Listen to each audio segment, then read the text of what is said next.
So how to respond when someone throws one of those stock phrase kind of statements at you, one of those platitudes at you after your child has passed that causes you actually quite a lot of pain, but they're completely unaware of what they've just said and how it's affected you.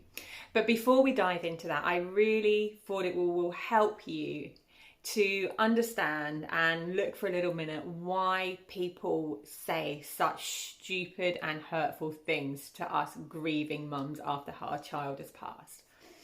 And the real reason for that is, I believe, this is my own belief here, is because we as humans, we draw upon our own knowledge, our previous knowledge and our previous memories of situations to respond to things in everyday life.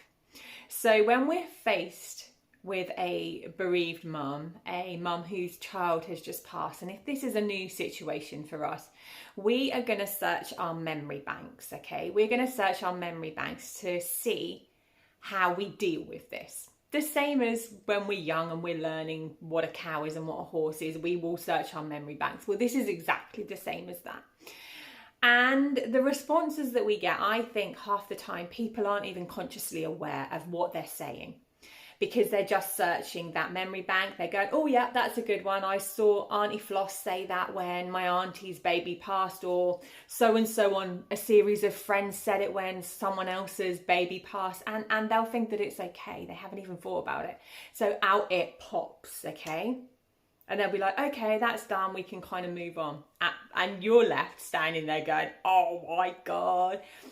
And the common things that we quite often hear are things like time heals wounds, and don't you think it's time you've got over them, or God wouldn't give you anything you can't handle, or for me, it was, at least you've still got the other one. Ugh. Yeah, I know. It was a bit like, ah.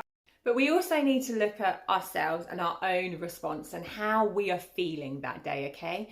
First of all, do we actually feel we want to engage in a conversation any further with this person? Are we in the right state to do that, yeah?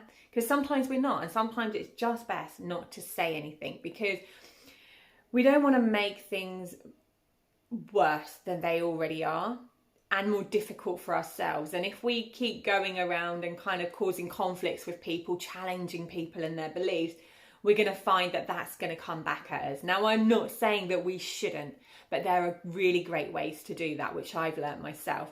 First of all, we have to think about the person that we want to be as we walk along our grief journey, as we walk along our child loss journey.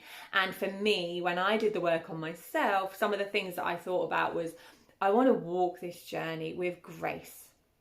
With grace, yeah? I want to honour my own feelings, and I want to be able to honour my daughter's life and keep sharing that. I want to educate and help people understand and change the conversation around child loss, but I'm not going to be able to do that if I'm triggering off other people's emotions all of the time. So I quickly then realised that I need to be opening up dialogue. I need to be creating conversations with people rather than creating walls that we bash against and then the conversation goes no further, because that's how we change things. That's how we change cultures. That's how we change our friends' opinions next door. And that's how we help them. It's not necessarily about changing, but that's how we help them to open their eyes. Because as we've already learned, they're just drawing upon a memory and possibly haven't even thought about it. So that's where these responses are based from. They're always coming from a place of love, thinking that the person is coming from a place of love, either for themselves or for us, and that we want to continue this relationship. But just remember, your first step is to think about you. Okay, now let's go into those answers.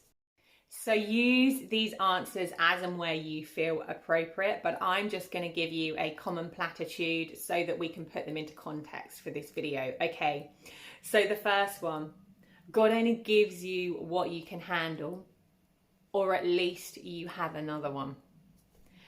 So remember, we're coming from that place of love and we're keeping the conversation open. So my response to this would be, oh, really? I'm not sure I fully understand what you're trying to say there. Could you just help me understand a little bit more? That way we're not saying anything that should trigger them, and we're opening up the conversation. We're also opening up an opportunity for the person who said this comment to actually think about and process what they said. And that's how we help them to become present in that moment, rather than just using that memory and maybe creating a new memory and a new response for them to fall upon next time. Okay, so now obviously you're going to enter into a conversation, and just remember to try and stay as much as you can in that place of love, and to try and understand what they meant by it. And they may say, gosh, they may say straight away, yeah, that's really hurtful, isn't it? Okay, but you're going to enter into a conversation. So time heals all wounds, or at least you have other children. Here's how I responded to that, staying in a place of love and holding my own grace, okay? Now, my response is, yeah, I used to think that too, or say that to people, but then I actually realised my grief for Chloe has taught me that actually time doesn't heal all wounds. There isn't really a time limit on it. And also, me just sharing pictures and things about Chloe is just really my love for her. But maybe you're just seeing it as grief, but actually it's just my love, and I'm not going to stop doing that. And hopefully that will open their eyes up to go, actually, this is my perception and how I'm seeing it. And that, yeah, that could be just love, because what mother doesn't share pictures or celebrate their birthdays and things like that? So another really common one is your child wouldn't want to see you in this much pain. They wouldn't want to see you crying. They wouldn't want their death to destroy your life. Hands up if you've ever heard that one, yeah?